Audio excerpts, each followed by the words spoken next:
বিকেলবেলা না চায়ের সাথে টাটা না হলে আমাদের আড্ডাই জমে না। চা তো খাবোই খাবো, তার উপর অত টা লাগবে।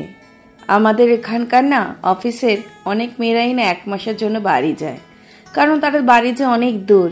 বাড়ি ঘর, মা বাবা, ভাই বোনকে ছেড়ে মাসের পর মাস তারা অন্য জায়গায় থেকে যায় শুধু কাজের জন্য, 2 পয়সা ইনকামের জন্য।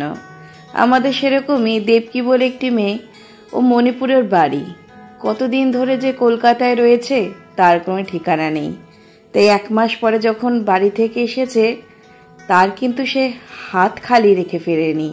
আমাদের জন্য না এই কাঠি ভাজা মতো একরকম জিনিস এনেছে, যেগুলো অনেকটাই আমরা যে চানাচুর খাই ওরকম টাইপের।